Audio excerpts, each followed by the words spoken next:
Armando Soto, La Marina, mejor conocido como El Chicote, fue uno de los comediantes más queridos de México durante la época de oro del cine. Pero detrás de las risas, llevaba un secreto, uno relacionado con un escándalo que involucraba a su hija y al legendario Vicente Fernández. Según El Último Rey, la bioserie no autorizada, su hija Isabel Soto, conocida como La Chicotita, habría sido la amante secreta de Fernández, la mujer que una vez le pidió que dejara a doña Cuquita. ¿Por qué el Chicote guardó silencio durante tanto tiempo? ¿Y qué fue lo que finalmente reveló antes de morir? Quédate con nosotros mientras descubrimos la historia oculta detrás de un padre, una hija, y los secretos que sacudieron a dos íconos mexicanos. Esta fue la supuesta relación que convirtió a El Chicote en el suegro de Vicente Fernández. Vicente Fernández es recordado como una de las figuras más icónicas de la música ranchera y el cine mexicano, pero su legado también está marcado por rumores y controversias, especialmente en torno a sus conocidas infidelidades. Cuando se le preguntaba, Vicente nunca las negó de manera directa. En cambio, simplemente decía que no era un santo, y que si alguna vez había sido infiel, al menos nadie lo había descubierto. Una de las relaciones extramaritales más comentadas fue con Isabel Soto, mejor conocida como La Chicotita, actriz de cine e hija del querido comediante de la época de oro Armando Soto, La Marina, El Chicote. Según la polémica bioserie no autorizada El Último Rey, Isabel fue algo más que un rumor pasajero. La serie sugiere que incluso le pidió a Vicente que dejara a su esposa, doña Cuquita, una afirmación que reavivó el interés por la vida privada de ambos íconos. Para El Chicote, quien había construido su carrera junto a leyendas como Pedro Infante y Jorge Negrete, esta supuesta relación entre su hija y Fernández lo puso inesperadamente en un nuevo papel, el del supuesto suegro de El Charro de Huentitán. El camino de Vicente hacia la fama no fue fácil.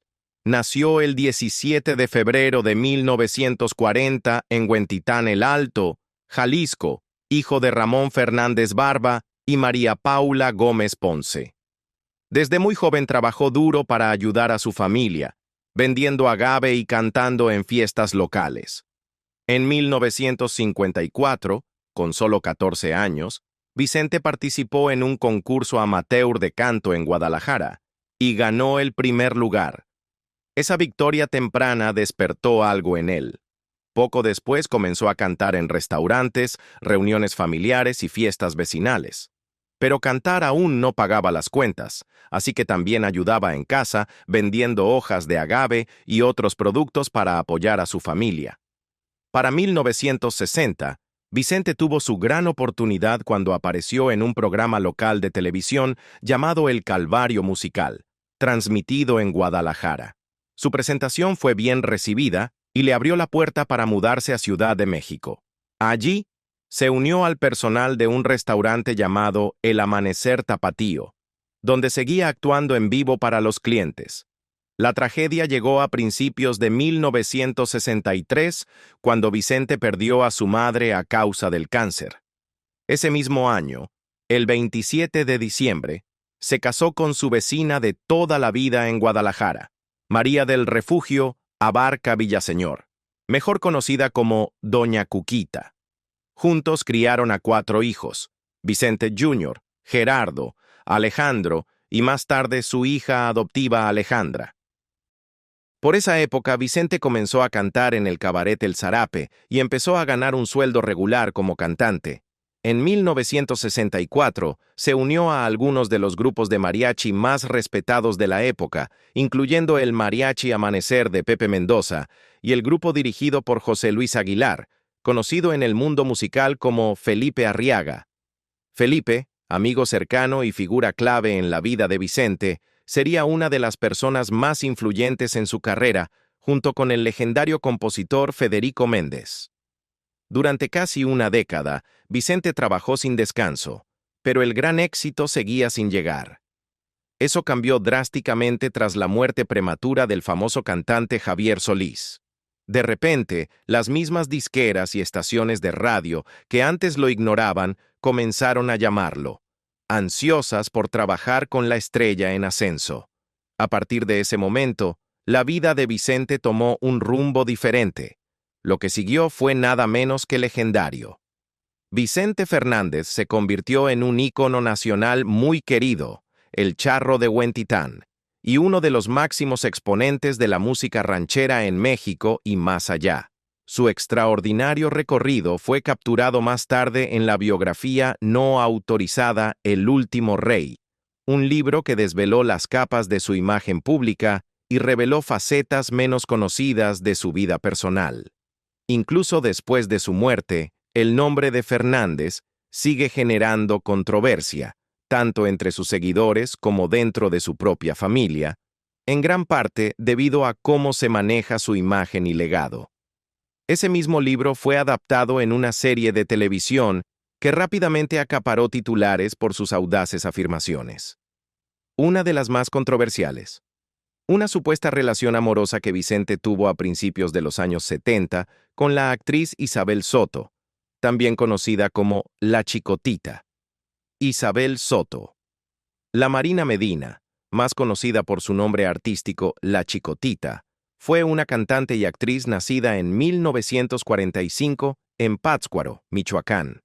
Era hija del famoso comediante Armando Soto La Marina, conocido como El Chicote, y Aurora Medina de la Torre. El legado de su padre como figura querida de la época de oro del cine mexicano la acompañó a lo largo de su carrera, ganándose el cariñoso apodo de la Chicotita, un guiño a su famosa ascendencia. Isabel comenzó su carrera a principios de los años 60 y se mantuvo activa hasta principios de los 70. Apareció en varias películas mexicanas populares, a menudo comedias ligeras, trabajando junto a actores reconocidos como Luis Aguilar y Julio Alemán. Algunos de sus papeles más memorables fueron en filmes como Sargento Pérez y Con Amor de Muerte, donde su carisma y presencia en pantalla dejaron una impresión duradera. Más allá de la actuación, Isabel también se destacó en la música. Su voz era conocida por su calidez y emoción, y grabó varias canciones que gozaron de popularidad en la época, incluyendo Aburrida me voy, Un beso mío, El tiempo que te quede libre, Aunque tienes razón y Frente a frente, entre otras. A pesar de su creciente éxito, la vida de Isabel se truncó trágicamente. Falleció el 4 de julio de 1973, con apenas 28 años. Su muerte repentina estuvo envuelta en misterio. Según algunos relatos, citados en la biografía no autorizada El último rey, su fallecimiento fue resultado de complicaciones tras un procedimiento cosmético, mientras que su acta oficial de defunción indicó peritonitis intestinal perforada. Informes sugieren que pudo haber sido causada por una inyección de silicona administrada incorrectamente. Sus restos fueron enterrados en la sección de actores del Panteón Jardín en la Ciudad de México. Uno de los rumores más persistentes alrededor de Isabel Soto involucra su supuesta relación amorosa con Vicente Fernández. Se dice que sus caminos se cruzaron por primera vez en eventos de la industria ligados a sus carreras compartidas en cine y música.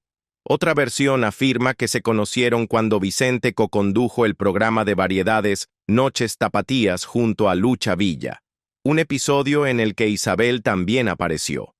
Según algunos relatos, una relación se desarrolló entre las dos estrellas tras múltiples apariciones juntos en esos eventos. En ese momento, Vicente Fernández ya estaba casado con María del Refugio Abarca, Doña Cuquita, lo que solo aumentó la controversia. Su supuesta relación permaneció como tema de especulación susurrada durante años, resurgiendo más recientemente con el lanzamiento de la serie televisiva inspirada en El último rey. La serie no evitó abordar el rumor, retratando a Isabel como una de las figuras más significativas y controversiales en la vida personal de Vicente. El propio Vicente Fernández falleció décadas después, el 12 de diciembre de 2021, a los 81 años. Murió en un hospital privado de Guadalajara, Jalisco, tras sufrir complicaciones derivadas de una caída que eventualmente condujo a una falla multiorgánica. Su legado como el charro de Huentitán perdura, y fue enterrado en su querido rancho Los Tres Potrillos, en Tlajomulco de Zúñiga, Jalisco, para siempre ligado a la tierra y a la gente para quienes cantó. ¿Pero hubo más en su historia de lo que la mayoría sabe? ¿Qué fue lo que Armando Soto La Marina, mejor conocido como El Chicote, reveló al respecto? Para entender lo que pudo haber mantenido oculto y por qué, primero debemos echar un vistazo más de cerca a la vida y legado del propio El Chicote. La historia de Armando Soto La Marina, mejor conocido como El Chicote, comienza aproximadamente alrededor del 1 de octubre de 1909. Mientras algunos dicen que nació en Durango, otros aseguran que su lugar de nacimiento fue la colonia Bravo de Santa María la Redonda, en la Ciudad de México. Lo que es seguro es que llegó al mundo como Luis Armando Soto Marina, o posiblemente Luis Armando Velázquez de León y Soto Marina, y fue criado por su valiente madre soltera, María Soto. Su infancia estuvo lejos de ser fácil. No hubo chaquetas suaves ni zapatos finos, solo coraje y resistencia. Desde pequeño, tuvo gusto por el protagonismo, no en el escenario sino en la plaza de toros. Intentó hacerse un nombre como torero, pero un grave accidente lo obligó a reconsiderar su camino. Ese giro del destino lo llevó a otro tipo de escenario, las carpas itinerantes, donde muchos artistas de la época comenzaron su carrera. Fue en una de esas carpas, el 27 de diciembre de 1927, cuando debutó como comediante, trayendo consigo un chispa natural y un sentido del timing impecable. Su gran oportunidad llegó cuando la empresaria Concha Bustamante lo descubrió. Ella pensó que su nombre de pila era demasiado largo y poco memorable, y le sugirió el apodo El Chicote, el Látigo. El nombre se quedó y también su fama. En las carpas El Chicote conectó con la gente común. Su comedia tocaba temas de política, la vida cotidiana y problemas sociales, ganándose no solo risas, sino admiración. Se dice que incluso el presidente Lázaro Cárdenas asistió a sus funciones y disfrutó sus sketches, especialmente uno con un sacerdote y un monaguillo. La leyenda cuenta que el presidente quedó tan impresionado que le regaló a El Chicote una carpa nueva para que pudiera tener su propio show. Y así, entre aplausos, risas y tamales, nació la leyenda de El Chicote.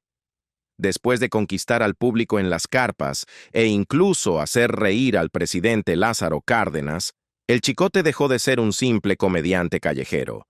Su nombre comenzó a difundirse rápidamente, y no pasó mucho tiempo antes de que productores de cine lo notaran, siempre atentos a talentos carismáticos que conectaran con el pueblo. En 1936, tuvo su primera oportunidad frente a la cámara con un cortometraje titulado Los problemas de El Chicote, un título que lo decía todo. Su mezcla natural de encanto torpe y humor travieso lo convirtió en el compañero perfecto, y rápidamente se volvió una presencia cómica muy solicitada en el cine mexicano. Aunque nunca fue el protagonista principal, tenía ese algo especial que el público no podía olvidar. Solo con verlo en pantalla, las risas estaban garantizadas. Durante la época de oro del cine mexicano, El Chicote se convirtió en uno de los actores de reparto más queridos.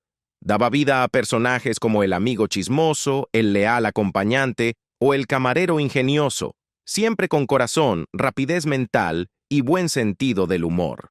Algunos decían que a veces robaba el show a los propios héroes. Compartió pantalla con casi todas las grandes estrellas de la época. Pedro Infante, Jorge Negrete, Pedro Armendáriz, los hermanos Aguilar, El Piporro y María Elena Velasco, mejor conocida como la India María. Con Jorge Negrete especialmente, El Chicote hizo varias películas inolvidables como Juan sin Miedo y Hasta que perdió Jalisco. Incluso coincidió con Fernando Soto Mantequilla, hijo de otro comediante de la época de oro.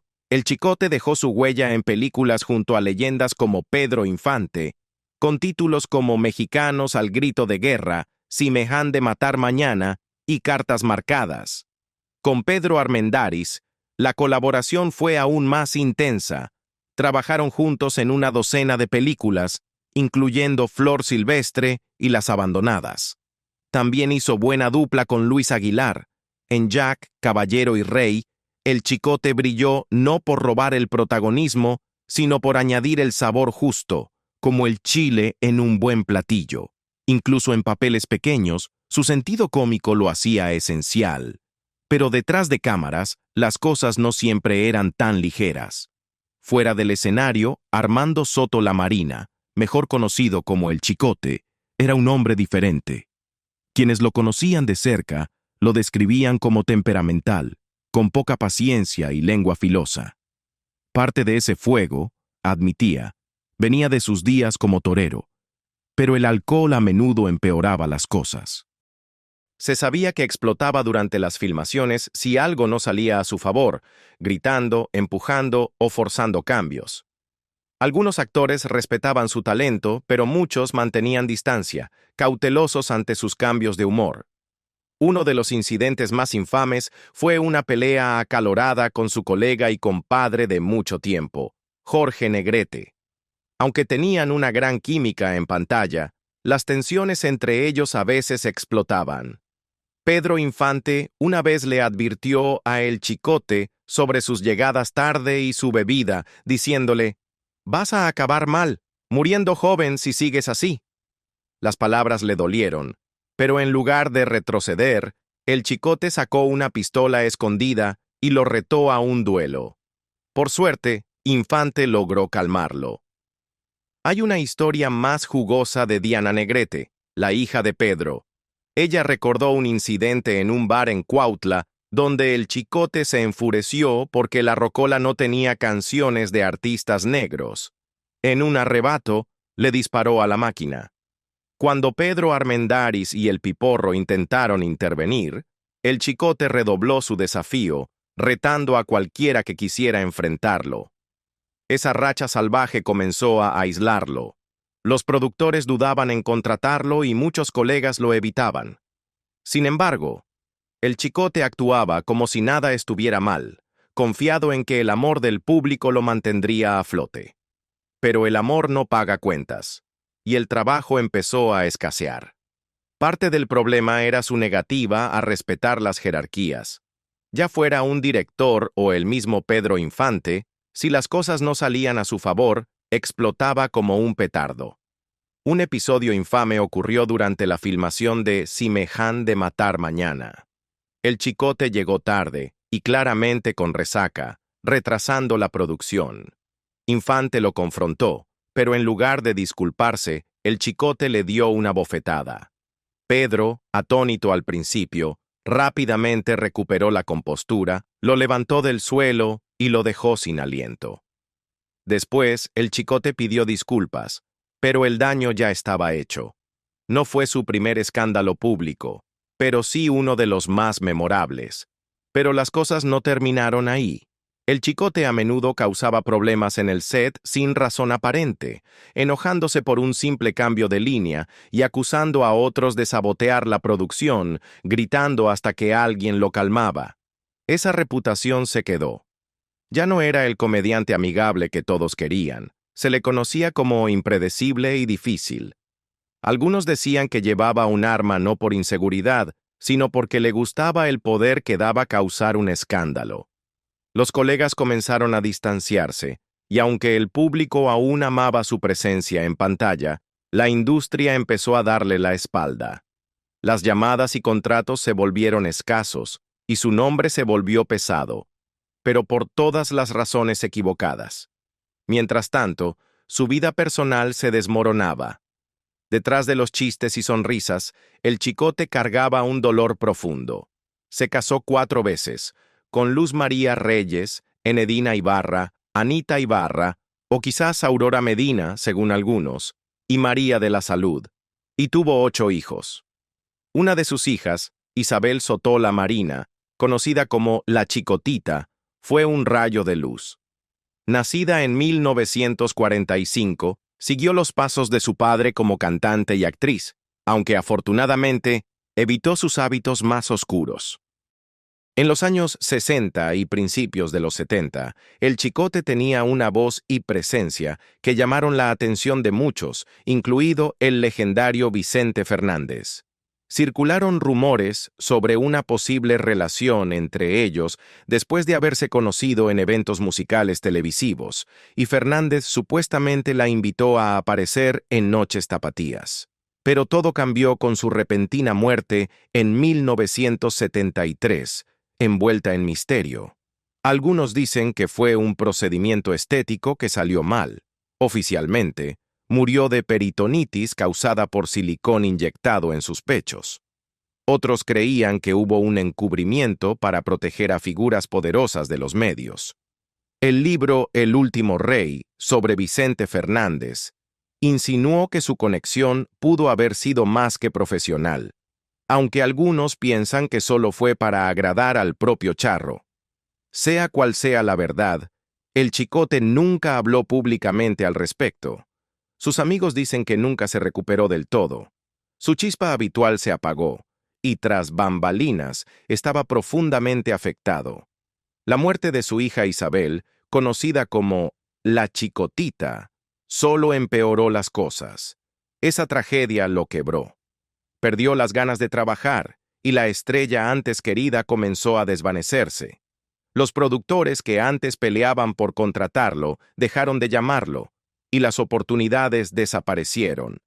Para entonces, sus ingresos de mejores días se habían esfumado, ya fuera por generosidad, mala administración o simplemente por no tener nuevos ingresos, nadie sabe.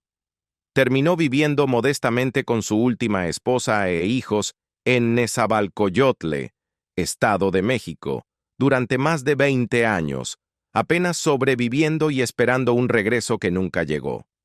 En un movimiento desesperado, organizó una huelga de hambre frente a la Asociación Nacional de Actores, negándose a comer y sosteniendo un cartel que exigía que le devolvieran lo que él creía que le habían quitado: su oportunidad de seguir actuando. La prensa lo captó ahí, cansado pero orgulloso, un hombre aferrado a su dignidad a pesar de tener poco que esperar. La protesta causó revuelo mediático. Algunos criticaron, otros simpatizaron, pero todos vieron aquello como el acto de alguien que no tenía a dónde más recurrir. La protesta funcionó hasta cierto punto. Recuperó algunos papeles, pero no era lo mismo. Su nombre desapareció de los créditos principales y fue relegado a papeles pequeños, a menudo de bajo presupuesto. Sin embargo, tomó cada línea como un salvavidas, aferrándose al escenario como si fuera su último refugio. Aunque el mundo lo veía como un relicto, él siguió luchando. A veces en silencio, a veces en voz alta, pero siempre con el orgullo de un hombre que alguna vez lo tuvo todo. Los sets a los que regresaba nada tenían que ver con antes. Locaciones improvisadas, guiones endebles y producciones que apenas podían cubrir sus gastos de viaje. Pero lo aceptaba, porque para él, incluso una sola línea significaba seguir vivo. Durante ese tiempo comenzó a aparecer en las películas fichera y de acción de los años 70 y 80, donde la comedia picante y los dobles sentidos dominaban. Encajó perfectamente, cambiando los papeles de estrella legendaria por personajes curiosos como Don Lupe, el viejo cachondo o el vecino chismoso del cabaret. Su sentido del humor seguía siendo agudo, y aunque su rostro estaba marcado y su voz cansada, aún podía hacer reír con un solo gesto. Uno de sus últimos grandes momentos fue junto a María Elena Velasco, la India María, en películas como Don Pancho, 1981, y El Coyote Emplumado, 1983, donde interpretaba a abuelos o personajes pintorescos del pueblo, papeles pequeños, pero interpretados con todo el corazón que le quedaba. Pero entre toma y toma, algo había cambiado claramente. Ya no era el alma de la fiesta. Llegaba a trabajar, hacía sus escenas, cobraba y se iba. Algunos decían que la enfermedad lo pesaba. Otros creían que era la tristeza la que le doblaba los hombros. A menudo se le veía cabizbajo en las esquinas del estudio, perdido en sus pensamientos, quizás recordando a su hija y deseando un final diferente. Lo que más le dolía no era el olvido del público, sino la traición del sindicato, que le dio la espalda y le cerró puertas al hombre que alguna vez llenó carpas de risas y alegría. Quienes lo conocieron decían que se sentía abandonado por quienes debieron haber estado a su lado. Aún así, frente a la cámara, nunca se quejó. Su dedicación duró hasta el último día que actuó, pero su cuerpo se debilitó y el tiempo no mostró piedad. Para los años 80, el nombre de El Chicote ya no aparecía en carteles, revistas ni estrenos. Lo que quedaba eran recuerdos, repeticiones en televisión, menciones cariñosas de abuelos y guiones desgastados donde su nombre permanecía en silencio. Se había vuelto silencioso, pero seguía allí, resistiendo. Pasó sus últimos años en una casa modesta en Nezahualcóyotl, rodeado de su esposa María de la Salud y algunos de sus hijos. Sin lujos, sin alaracas, solo paredes sencillas que guardaban más historias que muchas mansiones grandiosas. Lejos del foco y el ruido, el Chicote se fue apagando lentamente. El 20 de marzo de 1983 falleció. Algunos dicen que fue en la Ciudad de México. Otros aseguran que ocurrió en su casa en Neza. A los 73 años, su cuerpo simplemente ya no pudo más. Su salud había decaído drásticamente, y una combinación de un infarto, insuficiencia renal y un paro cardiorrespiratorio tras una cirugía por aneurisma lo llevó de este mundo. Sus restos fueron sepultados en el Panteón Jardín de la Ciudad de México, en la sección de actores, entre muchas leyendas del cine mexicano. No hubo grandes homenajes ni transmisiones en vivo, pero quienes lo conocieron derramaron lágrimas sinceras, recordando su talento, dedicación y la lucha de toda una vida contra sus demonios internos.